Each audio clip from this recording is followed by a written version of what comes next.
Hey everyone, welcome to the Roast West Coast Coffee Podcast and this week's Coffee Smarter session. Chris O'Brien from Coffee Cycle is back with me on the show this week to teach us all about Kopi Luwak, or cat poop coffee. The cat we talk about in particular is the civet. I know that's pronounced right because I did look it up. It's also known as the ring-tailed cat, a name which aptly describes the rings around its tail.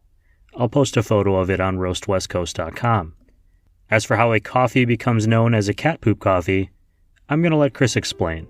And I'm so excited about the show today that I'm going to skip all the other stuff and just jump right in. I hope your coffee cup is already full, because it is time for another episode of Coffee Smarter on the Roast West Coast Coffee Podcast.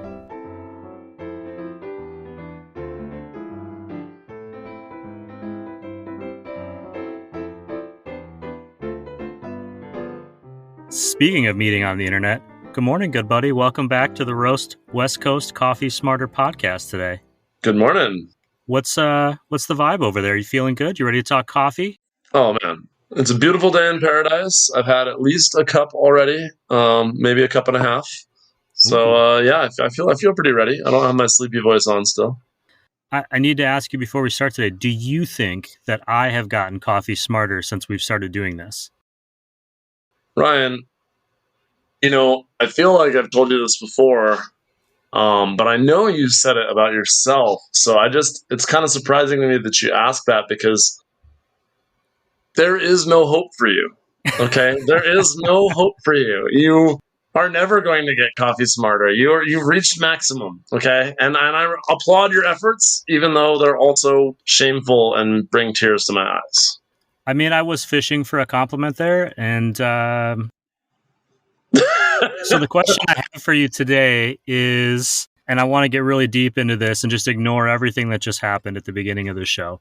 Okay, deep into this question. We're ready. That's right. I want to ask you about cat poop coffee, and I don't know if I'm pronouncing this right, but Kopi Luwak from the Philippines.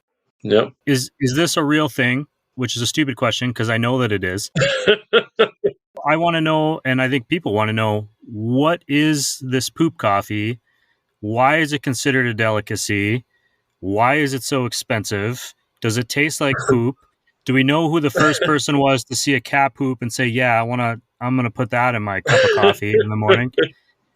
Basically, I want to know everything there is to know about why this exists in the world and why it's considered to be a delicacy and so valuable. Okay, well, I'm more than happy to talk about Kopi Luwak. No problem. I am not from the Philippines, so I don't know if I'm actually pronouncing that right either. I do know that Kopi just means coffee. So Kopi Luwak is the animal coffee or animal poop coffee. And specifically the animal that we talk about mostly, I believe, is called a civet cat or a civet cat, which is closely related to a weasel or a stoat. A stoat? Which is basically like a weasel. So yeah, it's. Oh, so you were just being pretentious about it. Probably. I'm sorry. I'm lashing out. That's fair. That's fair. You threw me off early in the show, so I apologize. At least we get to talk about poop, so we got that going for us. So back to the poop, Chris. So Kopi Luwak. First of all, very first thing that I would like to say about Kopi Luwak is, please, if you are listening to this, or if you're not listening to it, or if you know anyone who's listening to this, please never buy Kopi Luwak. Please never buy it. Please never buy it. And I'm going to say it one more time at least. Please never buy it. The main reason I ask you not to buy Kopi Luwak is that there are very immoral and morally reprehensible methods of obtaining this coffee. Most of the time, the animals in question that are producing these coffee beans are being force-fed the coffee in cages in kind of the worst factory farming processes that you'll see. It takes place in a lot of these third world Southeast Asian countries that are beautiful countries with beautiful culture, but they do not have much, if any, animal rights protection. Sometimes you'll see Kopi Luwak sold that says humanely sourced or ethically harvested, or even wild harvested. And, to that I say, great that you bought that label on that bag, but in Vietnam or the Philippines or wherever else you're going to be getting this coffee, they don't really have regulations on what you can print on that bag either. And there's no oversight for it, even if they do have regulations on it. So just as a rule of thumb, no matter how much you want to brag to your friends that you tried the animal poop coffee, blah, blah, blah, blah, blah, please just don't. It's just an industry that we don't want to support. That being said, now get off the soapbox. Well, get off that soapbox, probably find some other one. That being said, the science behind Kopi Luwak is actually really cool and interesting to someone like me who finds poop cool and interesting. So a lot of food is fermented. A lot of food that we don't think about is fermented. When we say fermented, that just means that we've allowed microbes, bacteria, funguses, what have you, to act upon the food. We've allowed them to eat some of it and excrete some of it. And that creates a lot of our favorite foods. You know, Ryan and I, we've had a fair few beers together. You don't get beer without fermentation, but beer is far from the only fermented thing out there. Most things, or many things, are fermented at some part in the process. You know, cheese, sauerkraut, tea, and coffee. Yeah, it's really amazing. Like, I mean, how little I think myself included, and a lot of just people who are going about their day know about how our food is created. Right. And fermentation is one of those things where if you're in coffee or you're in beer or you're in some of these other industries, dairy, you learn more about. But I don't think that's like, it's not like you go to, any general education school and they say, hey, let's talk about fermentation today. So. Yeah, so coffee fermentation occurs just after the farm level. So at the farm, you're going to pick cherries off of the branches, and then you have to process them. You have to get the beans out of the cherry, and that's where fermentation comes into play. Usually, most places in the world, most coffee that's produced, they use what's called wash processing, and we talked about this in last season. We use wash processing to get the beans out of the cherry, and that just means that you soak all the cherries in water until the fruit and skin of the cherry is extra soft, and then you use running water to remove that skin and fruit from the beans, and then you can dry the beans in the sun. But while those cherries are soaking in that water, there's microbial activity that's happening and is affecting the fruit and the skin and actually the bean itself. In natural processing, which is sort of the other end of the spectrum of coffee processing, you leave the cherries out in some dry, hot sun, and the cherries dry upon the beans, and they shrivel up and become these sort of coffee raisins, and then you can kind of pluck the beans out of the dried cherry. Now, when we talk about natural processing versus wash processing, we like to sort of take the shortcut of saying that in natural processing, by allowing the fruit to dry on the beans, we're allowing the fruit to infuse the bean with the fruitier flavors. And naturally processed coffees do tend to have a lot more fruit tasting notes. But the actual mechanism of how those fruit flavors get imparted onto that bean in that natural processing is actually a direct result of the different microbial populations that are acting upon that drying cherry as opposed to acting upon the soaking cherries in the wash processing. So in the big swimming pool full of water and coffee cherries in the wash processing method, you've got a bunch of bacteria and fungus that loves to live in a swimming pool full of water. It's water and it's fruit together. It's a great combination for a lot of different microbes. You've got your sugar sources, you've got, all these other kind of things that the microbes can eat, and they're living in this watery environment. And at the end of the 24-hour soaking period, you'll actually see on the top of that water, it creates kind of a foam. And the foam is the basically exhalations, the breath that the microbes are exhaling, creating these little micro bubbles. And that's how you can tell that you've had a good microbial population in your wash processing. In natural processing, as those cherries are drying on the beans, well, if you've ever left fruit in the sun to dry in your house, you know that it doesn't usually just turn into a nice pretty raisin. It rots and it goes bad and there's molds. So what we want in cold fermentation is we want to have control over what are good and bad microbes that are happening. So natural processing often tends to be a little bit more difficult because we have a little less control over exactly what microbes are going to act upon that drying cherry. But the microbes are what creates the good coffee that results. So don't worry, I've been on this long tangent of coffee processing. Let's bring it back to animal poop. The microbes that are present in the digestive system of these civet cats, these stoat relatives, is having a direct impact on the flavor of the beans. I couldn't resist, Ryan. I couldn't resist. Always with the poking. So the microbial activity is going to be present in any form of coffee processing. And so rather than using the environment of soaking water or dry sun and rotting fruit, rather than using either of those environments or any simple combination of those like you would get in a semi-wash, you're actually using an existing microbial population that's controlled by the digestive system of a specific animal. And so conceptually, you can have almost any animal that can digest coffee cherries but won't break down the beans too much. You can have any animal process your coffee cherries for you. And somehow, and I know you want me to speculate on who figured out that eating these beans out of poop will...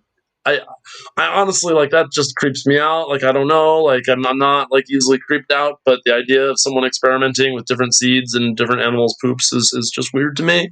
I hope that doesn't make me too weird that I think that's weird. I think that's pretty... Anyway, they figured out that this civet cat has a specific microbe population that has a really awesome effect on the coffee. Now, you're probably tempted to want to buy it again. I'm going to interrupt you real quick. I never honestly thought that there was a time where they were experimenting with the beans coming out of different animals. I think in my head, I just assumed, like, from day one, they knew this cat would have this sort of thing, and they started experimenting on it, as much as that might seem odd.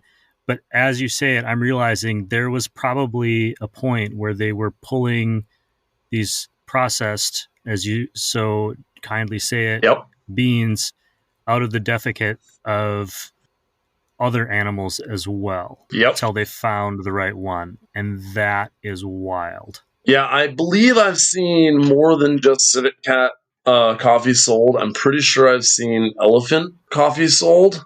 I can't recall specifically where I saw it, but yes, it's that bad.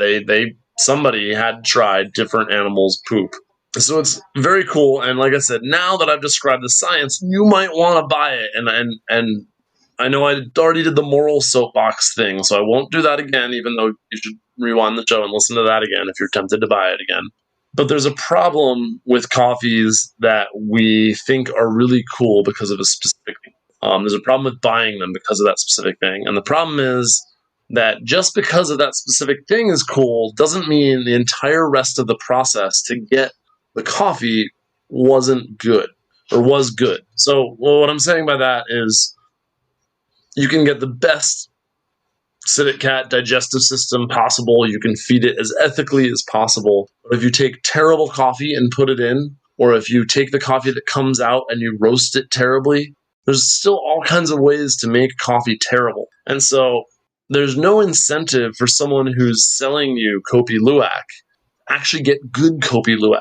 And there's no incentive for anyone to create good Kopi Luwak, because the coolness of the process, even if you don't understand it, it still has this sort of like, ooh, I did that kind of charm to it. The coolness of the process gives you the added value as a consumer. And so there's no incentive for them to make it actually good tasting. The chemistry and the biochemistry that creates it is very interesting and unique. It has the potential to create something really, really yummy, maybe. But you'll probably never know because anyone who would be doing it doesn't stand to profit by doing it. They are already profiting by doing it poorly. So why bother for them? There's really no reason to do it. So, your ability to find a Kopi Luwak that's actually good is, it's probably impossible in the first place. But then if you're not the world's coffee expert who has coffee buying connections all over Southeast Asia and has 3 Q graders in your personal retinue to taste all that. Like, there's just no way you're ever going to get good Kopi Luwak. And then you're tying in the moral uncertitude of buying this terribly factory farmed thing, and just stick with buying good coffee from direct trade partnerships from ethical small roasters. I mean, you just do yourself a world of good like that. Coffee's already wildly complex and unique. You can get from any of these roasters that are guesting on your shows and get some really cool different coffees. If you get one from every different roaster, they're all going to taste totally different. You can come into Coffee Cycle. You can get anything from JBC coffee roasters that we work with, or Nostalgia, or our Costa Rica coffee, where they do experimental processes that don't involve torturing animals. There's all kinds of cool stuff out there without resorting to this animal poop coffee. But it is great to talk about because the science of how it gets there is really cool, even if it's a little gross. I'm not completely bummed out right now, but I'm pretty close. But I also think it's important to kind of share that message because I certainly didn't come into this conversation today thinking anything about that. I wasn't thinking about the processing system or the way that these animals might be treated. It just wasn't something that I thought about. And I think being a conscientious purchaser or a conscientious consumer is such an important thing, and something that, our current time and our current generation has the ability to do. And I'm not saying previous generations didn't, but the veil of ignorance was still there for a lot of people that kind of, that grew up drinking coffee. They weren't thinking about like, well, I've got this product. Where did it come from? They were just going, oh my God, this is amazing. I got this product because it was new or it was different. So I appreciate that you did that. I think I'll stick with my regular cups from Zumbar or from Leap or, Steady State. Well, it's like I'm not asking too much. It's like you can try to buy the nice eggs. You can try to buy the organic produce. I'm asking you not to drink poop coffee. I'm not asking the world here. It's going to be nice, too, because I won't walk around. I won't go on a hike or anything and see some poop and want to collect it and bring it back to you to see if maybe there's coffee in it. Let's not be unrealistic here, Ryan. You're still going to bring me poop once a week every time we do these sessions. Once a week. Hey, well, that is hurtful, and I feel like metaphorical.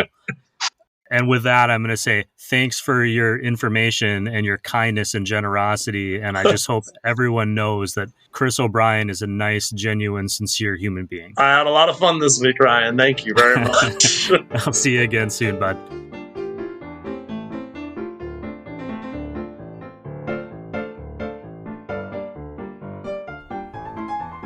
Well, that was an interesting show. And I've got some vocabulary for you today. But before I get into that, I want to tell you about how I met Chris. A long, long time ago, in a magical place far, far away known as Pacific Beach, I was hosting an underwear bicycle ride for charity. The goal was to raise awareness about body image expectations and generate donations for special needs kids. Chris was one of the first to arrive. It was then that I realized that while I had conceived of and planned and promoted this event, I had never really thought about how to approach a stranger to introduce myself while we were both in our underwear at a bar. I imagine we were both wondering if anyone else would show up. Our initial hellos were probably just as awkward as we are all imagining right now. I don't honestly remember much about the night or that conversation, except that about 40 of us rode our bicycles together down the boardwalk along the Pacific Ocean, and I've had a great friend in Chris ever since. The point is, I was a beer guy, and Chris was a coffee guy, but we both loved riding our bicycles in a neighborhood that hasn't always been terribly friendly to cyclists. Thanks to a bunch of great local advocacy groups, Pacific Beach is so much better to ride around now than it was, but there are still trouble areas. Last week, one local cyclist, Lindsay Caron, was seriously injured in a hit-and-run accident just a few blocks away from Chris's shop, Coffee Cycle. Doctors have kept Lindsay in a medically induced coma to rest and protect her brain. The full extent of her condition won't really be known until they wake her up and run a bunch of tests. There are really just a lot of unknowns. But one thing is certain. The road to recovery will likely be long and difficult, no matter the outcome. There is a GoFundMe set up to help with the anticipated crush of medical bills. If you would like to, and you are in a position to help her, consider reaching out. I'll share that link in this show's notes and again on roastwestcoast.com or in the Roast West Coast Facebook group. I don't know Lindsay, but if the tributes and the good vibes pouring in are any indicator, she has touched a lot of people in her life so far, and I anticipate will continue to do so. I don't know Lindsay, but I do know that corner where she was hit, and I remember how exposed I felt riding there every single day. I'm wishing a speedy recovery to her and my best to her family and friends. Now back to a little bit of Coffee Smarter before we go today. Today's vocab words, as always, are inspired by the show. The first one is fermentation. Fermentation is the enzyme-catalyzed anaerobic breakdown of an energy-rich compound by the action of microorganisms such as bacteria or yeast that occur naturally and are commonly used in the production of various products, such as food, alcoholic beverages, and pharmaceuticals. Okay, so the second word is going to be anaerobic, which was inspired by the definition of the first word. Anaerobic means living, active, occurring, or existing in the absence of free oxygen. And enzyme, which I'm now looking up, is a complex protein produced by living cells that creates specific biochemical reactions at body temperatures. This is a good reminder of why my college degree is a Bachelor of Arts and not a Bachelor of Sciences. For today's show, the way I'm following this fermentation situation, and with help from Chris's explanation, is that the coffee bean cherries go into a civet cat's mouth, where some of that cherry is broken down. The cat swallows, and bacteria and stomach enzymes, or proteins, break down the rest of the cherries. Then all that mush is pushed out of the cat through the intestines, and, left among the poop, are the coffee beans, which someone picks through, collects, cleans, puts in a bag, and sends to a coffee roaster, who then sells it to a person who grinds it and brews them into a cup of coffee to drink. The world is a funny place. Chris brought up a good point about the ethicalness of Kopi Luwak, and it's one that I'm going to take into serious consideration before ever making the decision to try it. I anticipate that I probably won't, but I'm glad that I learned about it just to know what sort of things exist out there in the world. Learning is a lot of what Roast West Coast is about. It's just a focused learning about coffee. If you want to help support Chris, obviously you can go to his shop or buy his coffee beans, but you can also follow @coffee_cycle on Instagram to see him in action at work and to see what is going on day to day in the shop. You'll also often see what cool bikes are pulling up out front. Next week, Tuesday, this show will be back with a great episode featuring local coffee roaster and all-around good guy Danny Iverson of Iverson Coffee Roasters, and another Coffee Smarter a week from today with our roasting expert Siri Simran Khalsa, head roaster and director of coffee at Lofty Coffee. Thank you all for listening to this episode. If you have enjoyed today's show, I'd appreciate it if you tell a friend. It's the best way to help me grow this program. And then if you got time, follow @Roast West Coast on Instagram and tag me in the photos of your own coffee adventures. I can't leave without, of course, asking you to sign up for the newsletter on roastwestcoast.com. Newsletters come out every Tuesday and Friday when these shows are released. And if you're listening to the show and you find that you're in need of some coffee, head to a local coffee roaster or cafe to refill your stock. And if you're in the SoCal area or interested in ordering some SoCal coffees, check out the great roasters and shops that Roast West Coast has partnered with to help uplift the local coffee community, including Leap Coffee, Zumbar Coffee and Tea, Steady State Roasting, Camp Coffee, Cafe Laterre, Coffee Cycle, and Mostra Coffee. If you need a little whiskey to add to your cup of coffee, check out First Light Whiskey, and of course, a thank you to Cape Horn Coffee Importers. You can find links to all of their online shops in this podcast episode's show notes or right on the front of roastwestcoast.com. This episode of the Roast West Coast podcast was written, produced, and recorded by me, Ryan Wolt, and I hope this show has found you happy, healthy, and with at least enough sanity to make it through the day. And please, always be sure to drink good coffee.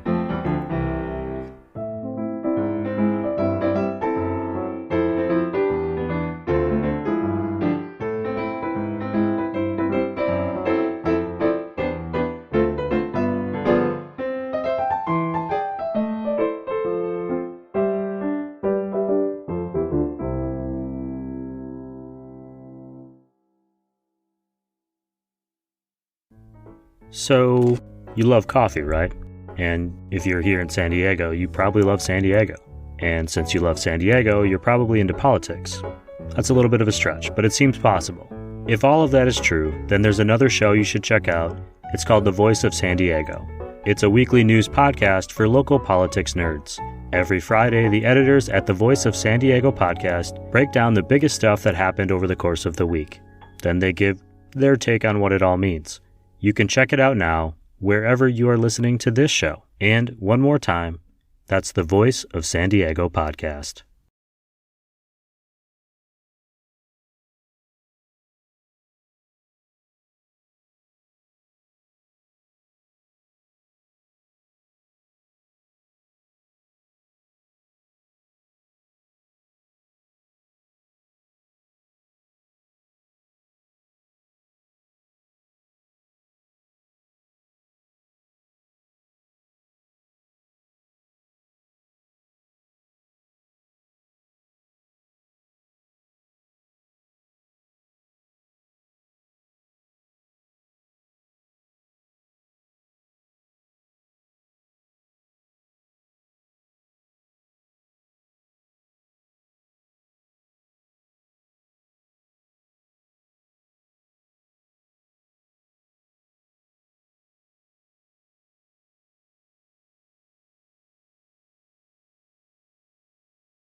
Hey everyone, this is Cody from San Diego's first and longest running local beer podcast, Beer Night in San Diego. If you love the local beer community, check out Beer Night in San Diego, available everywhere podcasts are found. Each and every week we bring you great local beer discussion, beer education, news, and tons more with a touch of comedy. Check out Beer Night in San Diego to laugh and learn with us.